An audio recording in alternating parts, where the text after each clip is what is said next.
Good morning mga kabisi. Ito, si Bisi aakyat ng ladder, lumakyat ng ladder para tingnan ng ayan, bunga ng apricot kasi ang dami nang nalulugas. Kaayusan na anihin para hindi masayang. O tingnan nyo, hitik na bunga. Nagpatulong na ako sa mister ko. Ayan, naanihan na yung nectarine doon eh. Ito naman ang susunod. So, kailangan ko natin ng ganito strap ng GoPro para makakilis ang kamay ko at lalagay ko to sa ulo. Ayan, natatanaw niyo pati solar panel ng kapitbahay. Kami rin meron, pero mas malinaw kasi to. Kumukuha siya sa mga hindi nakakabatid ng solar panel, kumukuha siya ng energy sa sikat ng araw. Ngayon yung naiipon niyang energy na nakalagay sa solar storage, may pinakalagayan siya, 2 box. Ngayon pagka mainit, yun ang gumaganang elektrisidad sa mga appliances nyo, ang magkoconnect nun kung saan kayo bibili. Ngayon kapag nasa Palawan kayo o nasa Bulacan, pwede kayong umorder kay Dr. Boyet. Lagi ko ina-advertise sa Facebook page ko, Victoria Cabanban. Ayan, pero yun sa amin, Sanran, Hulugan. 0 down payment. Checkin yung credit score nyo kung okay. Pag nakapasa kayo, wala kayong babayaran for 1 month. Tapos susunod 255 for 7 years. Yan. So ito na ang gagawin ko ngayon. Kunin ko to. Kung kailangan ng gunting, gagamit ako ng gunting para maano siya. Saka ito, isisave nyo yung mga pinaglalagyan ng ubas. Hugasan nyo lang, reuse, para magagamit pa rin. So, start na muna ako sa itaas. Kasi mahirap abutin at mahirap din mag-ayos nitong ladder.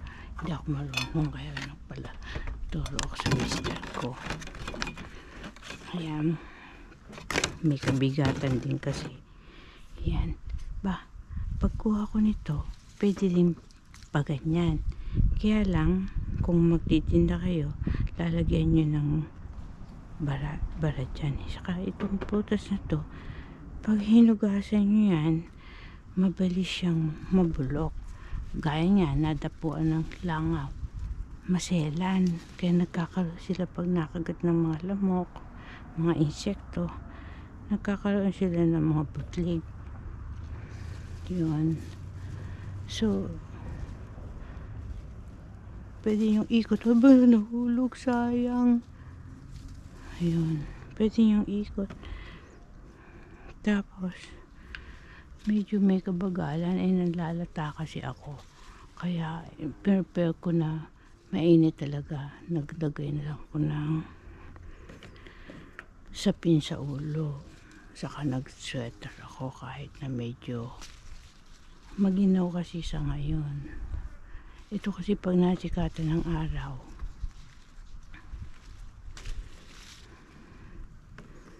to ng araw, madali siyang mahinog. Kaya madali ring masayang. So, tingnan nyo, galaw lola na. Hindi ko naman maapura. Kasi pagka nag-aapura, madaling mapagod. Ayan. Kapag kakain kayo ng prutas, mabilis ma-digest yung kinakain nyo. Ay, mayosip. Hindi naabot yung panda doon. Nako, paano na yan? hindi kaya pala. Hanggang dito lang naabot. Kaya change na gagalawin uli ang hagdan. Sayang, ang banda doon nahulog na naman. Ayan. Ito dapat pala din kumakit sa kabila. Tingnan ko. Nako, hindi madali. So,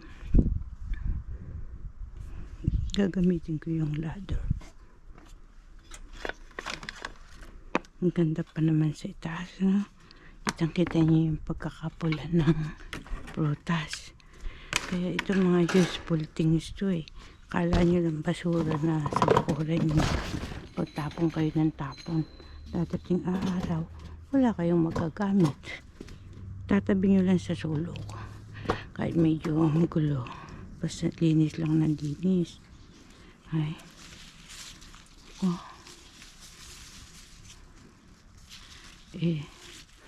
Pagka naman maginaw, para bang nakapanlalatang lumabas ng bahay. Pero healthy kasi ang sikat ng araw. Kaya dapat kahit mga senior na nagsisipag pa rin. Kasi pag mumula ng sakit yung laging nakahiga. Pag hindi na kayo nasikatan ng araw. Ano ba yung pelikula na yun? Lagi niyang sinasabi. Hindi na masisikatan ng araw. Ano ibig sabihin? Katapusan na. Kaya laging magpapasalamat at sumisikat ang araw. Dahil yung sikat ng araw, hindi, nakakaawa naman itong mga kuting na to. Kung saan na lang nahihiga. Hindi sila pwedeng kagalitan. Na minsan nakagalitan ko. Tinignan ako ng malungkot. Nagtampo siya. Siguro sabi, nasa labas na nga kami. Dito na nga kami natutulog sa labas. Hindi na kami pumapasok ng bahay niyo. Hinihiyawan pa sila. Kaya hindi ko na yung mahihiyawan o makakagalitan. Kasi nung nakita ko sa mata nila, para silang tao na nagtatampo din, nagtaramdam. Ayan. Kawawa na nga naman. Minsan makita mo talagang tulog na tulog. Sarap ng tulog sa labas. So, nung minsan umakita ko dito, hiningal ako kahit kay liit-liit kasi kaya kong patidin sa bigat ko. Kaya kong patidin yung sanga, maliit lang kasi. Minsan pagka masyadong maraming bunga, napuputol na ko sa sanga. Oo. Kaya talaga, kung nandito kayo, hindi kayo ang mamimitas niyan. Ako konti lang ang nakakain ko niyan. Ayan. Sarap, kakaiba ang lasa. Kaya minamatamis na lang. Nasa garapon, mabibili sa mga store. Halos karamihan ng store sa dito, like Costco, Vans, Food for Less, Save Mart, maraming makikitang prutas.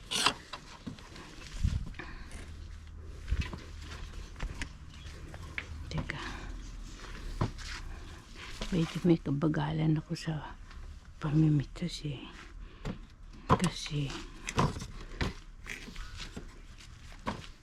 itong mga ito pwedeng ipay. Ay siguro ang mister ko na makakapamitas niya. Ako'y nalulula na sa dami. Baka umatake ang aking rayuma. Yung pinakamaikiitang ko atang gawin damputin na lang yung mga nahuhulog at lalangawin yan. Ito ang aking pwedeng gawin dahil nag-i-invite ka ng langaw at langgam.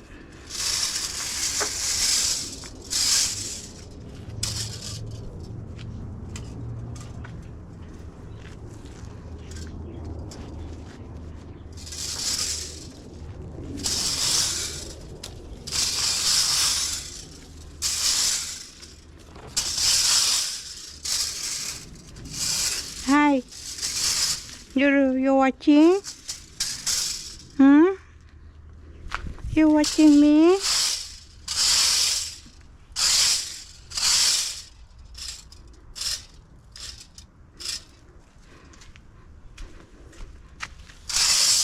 Ako, naglaro na naman ng mga pusa. Nilaro yung hilaw. Yan ang mahirap din sa pagka umakyat sila. Pati yung hilaw. Yan inaalala ko sa ubas. Pag napagkita nila, so iiwan ko yung hilaw. Kasi akala nila bola. Diyan.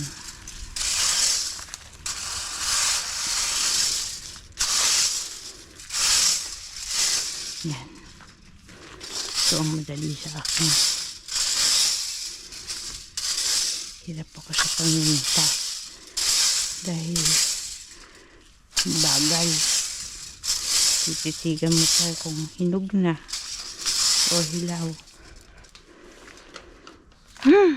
Kaya madalas kaming nabubulukan ng prutas.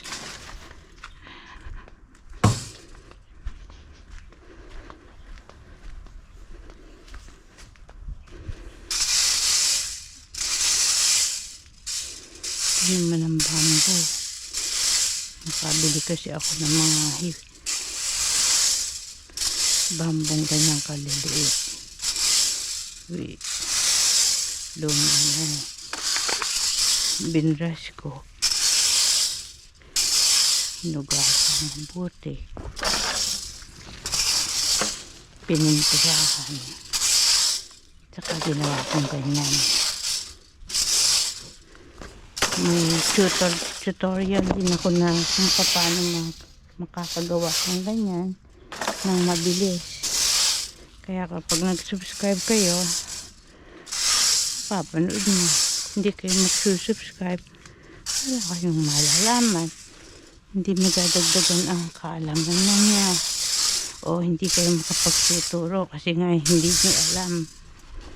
Yun ang advantage ng mga nag-subscribe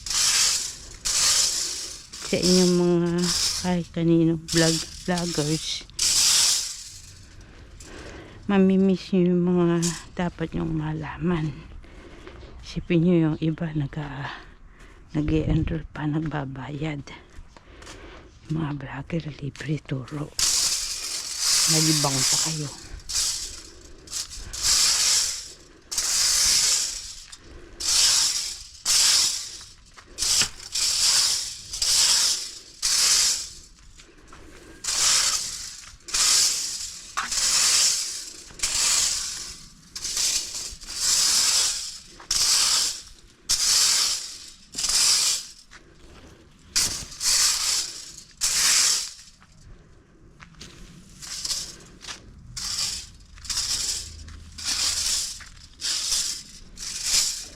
Yan, siguro yan pinaglaruan ng pusa. Puro hilaw pa Tagay mga pusa na di mo naman makakagalitan niya. Mararamdamin. Mapapakitaan lang yan na stick. Takot na. Kasahampas nyo sa yung stick sa wall. Yung sound nun, takot na yan.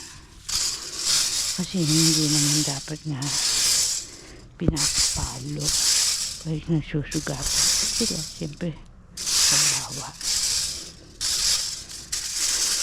Nadidisiplina naman yan takot sila sa nakakita stick.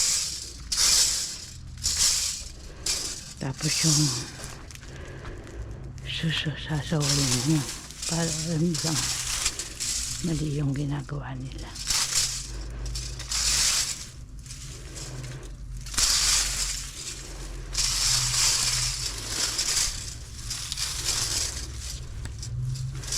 So pagka ganito karami na stick,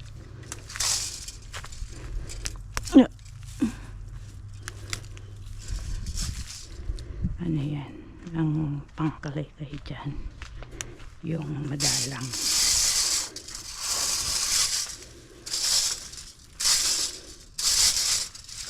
Ayan, kagaya nga.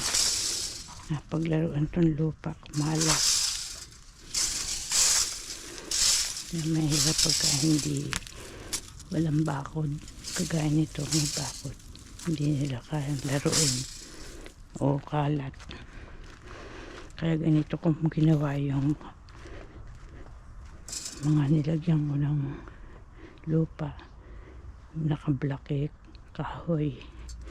Kasi pagka nga tumumba, doble trabaho. Ito, huwag nyo mga itatapay mga stick.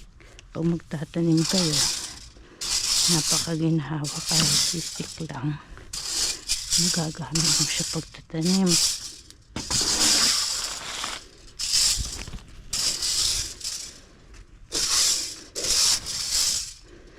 Ayan. Tapos pipiliin yung pwede sa ibon, pwede sa pagong, pwede sa squirrel, para hindi masayang. Hindi ko yung ginagamit sa